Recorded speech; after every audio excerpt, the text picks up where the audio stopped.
Dans un monde qui périclite, un héros, solitaire depuis la mort de son enfant, rencontre une héroïne volontaire et se retrouve embarqué dans une fuite en avant dangereuse pour sauver des jeunes femmes et retrouver un espoir pour l'humanité tout entière. Jesus Christ.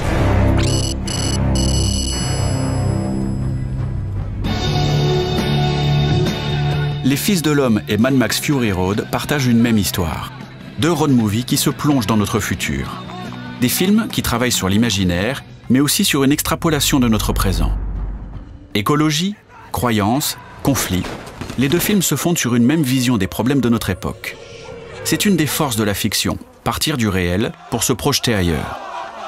Comment un scénariste, un réalisateur construisent-ils le monde d'après? C'est la question que posent Alfonso Cuarón et George Miller en plaçant leurs films à des échelles temporelles très différentes.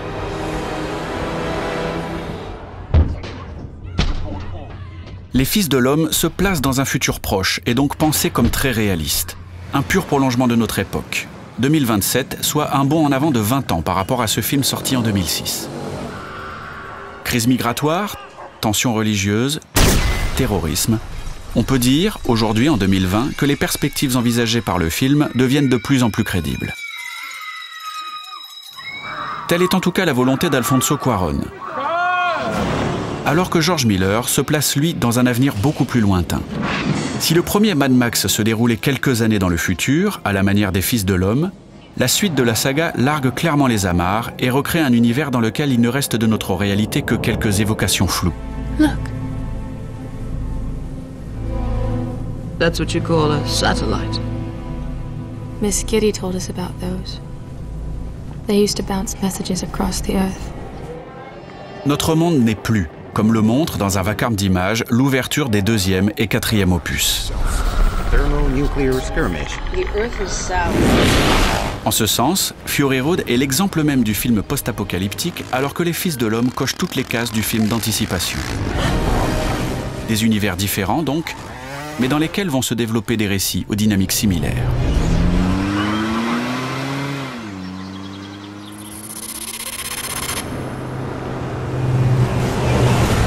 Suivant la logique du road movie, les deux films se construisent sur une structure simple, une fuite en avant permanente.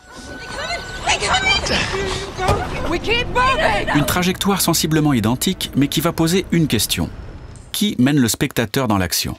D'un côté, le personnage de Théo Farron se retrouve vite seul, à prendre des décisions, à mener ses compagnons, à agir, à avancer.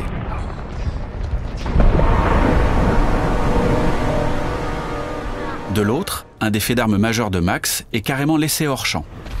Le rôle titre, le supposé leader donc, n'est qu'un rouage parmi d'autres.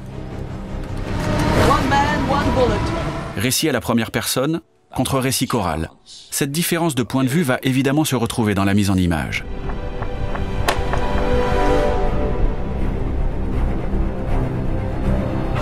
Que ce soit chez Alfonso Cuarón ou George Miller, dans les deux cas, critiques et spectateurs ont loué l'immersion à l'œuvre dans les films. Un même ressenti donc, pour des choix visuels n'ayant pourtant rien à voir.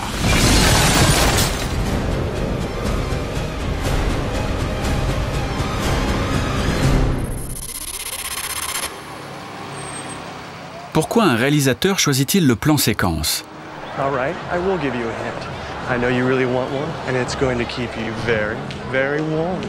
Cette figure de style offre de nombreuses possibilités. Dans Snake Eyes, le plan séquence installe en ouverture le décor du film et toute l'exubérance de son héros. Dans La Guerre des Mondes, il nous fait ressentir le chaos entourant la fuite des personnages. Il peut aussi, dans La Soif du Mal, amorcer le suspense. Le plan séquence peut donc être attaché à des personnages ou évoluer plus librement.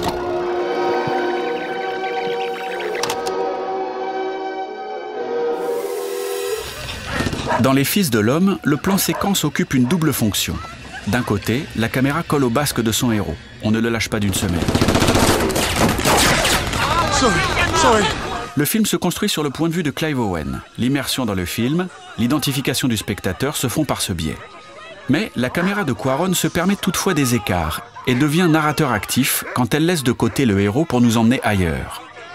On quitte le personnage et donc l'action pour dériver vers des moments plus contemplatifs dans lesquels se dévoile l'univers du film, révélant au spectateur les problématiques du Royaume-Uni de 2027, pour ensuite revenir doucement sur le héros.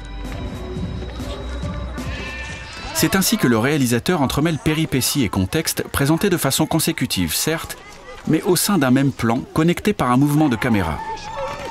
Dans cette façon de lier action et politique se construit le tempo du film, sa simplicité narrative, en même temps que sa richesse thématique. Si Cuarón joue sur l'unité du regard, George Miller fractionne lui les points de vue, s'attachant autant au regard des poursuivants que des poursuivis, et entremêle le tout dans un maelstrom d'images.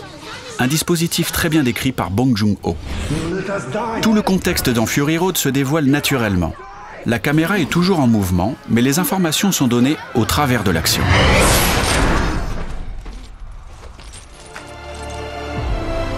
Comment s'organise par exemple la cité d'Immortan-Joe? C'est en suivant les personnages qu'on le comprend, par petites touches. Chaque plan, en plus de nous plonger dans les péripéties en elles-mêmes, regorge d'informations que le spectateur assimile peu à peu et, sans que l'action ne soit ralentie, s'installe alors un univers, une mythologie très dense.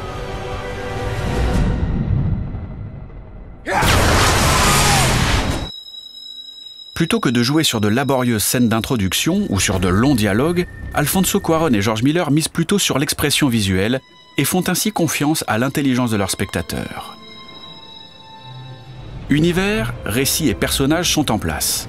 C'est alors à l'action physique de se libérer. Car, faisant reposer leur récit sur un déplacement permanent, les deux films sont aussi et surtout deux purs films d'action.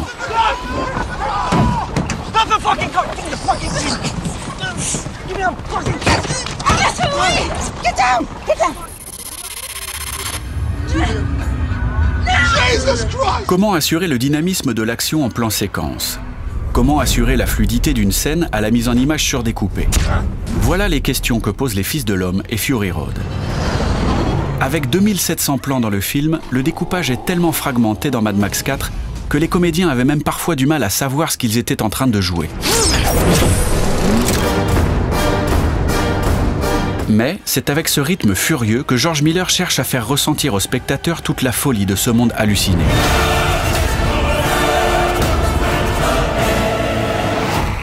And the Oscar goes to Margaret Sixel, Mad Max Fury Road. Le travail de la monteuse Margaret Sixel pour rendre cohérent et compréhensible ce puzzle géant est donc colossal.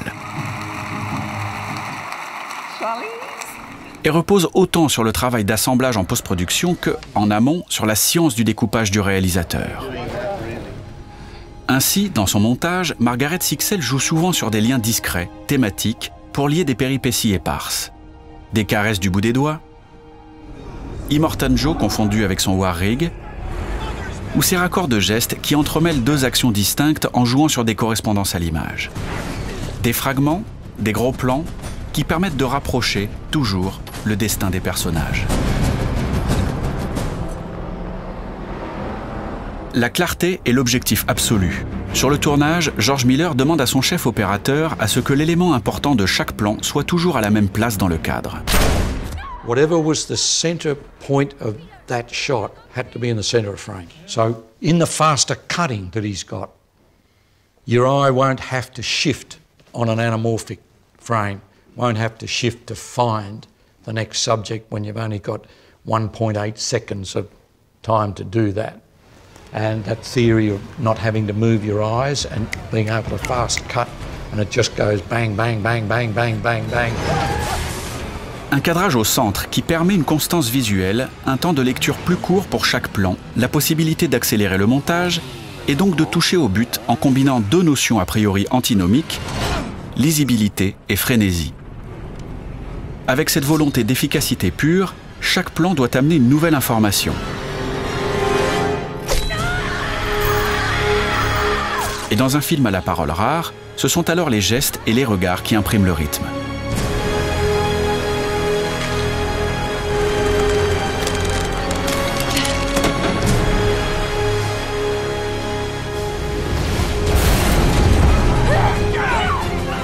Le nombre élevé de coupes ne génère alors non pas la confusion, mais plutôt un tumulte survolté. Et ce n'est donc paradoxalement qu'au prix d'une totale maîtrise du langage cinématographique que ce chaos intense peut être retranscrit à l'écran.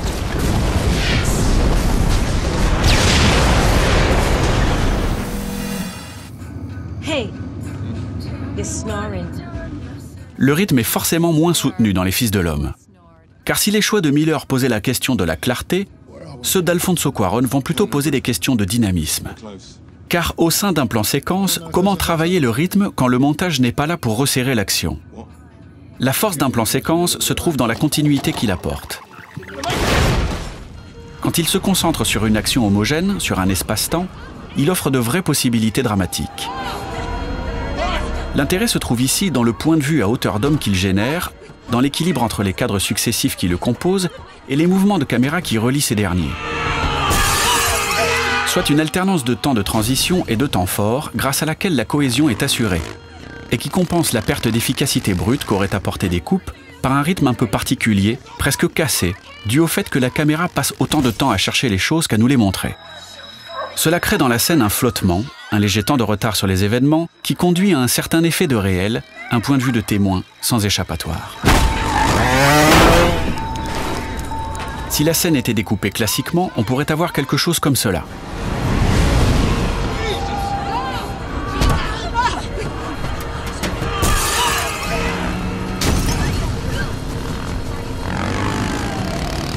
La force de l'action est toujours là, chaque plan nous montre une action, une réaction, le tempo s'accélère, on gagne peut-être en efficacité, mais on perd l'ancrage du point de vue, et donc l'intention initiale du réalisateur.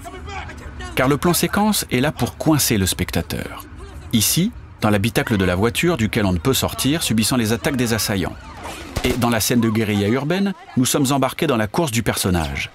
Étant là pour nous faire ressentir les difficultés de déplacement du héros, la caméra colle, en alternance, à ce qu'il fait et à ce qu'il voit.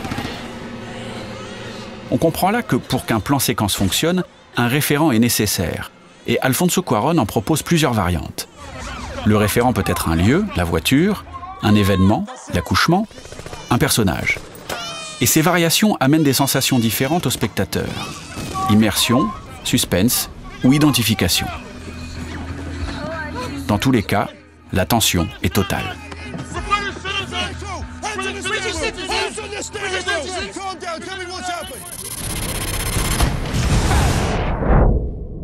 Si on se plonge un peu dans l'histoire du cinéma, on voit que Les Fils de l'Homme et Fury Road se placent dans la continuité esthétique de deux chefs-d'œuvre soviétiques, Le Cuirassé Potemkin et Soi Kuba.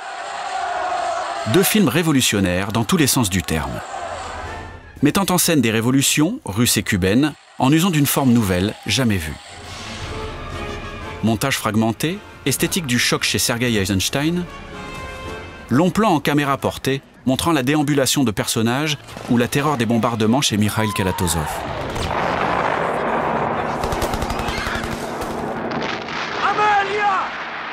Deux façons de retranscrire les tourments d'une révolution par des biais purement formels.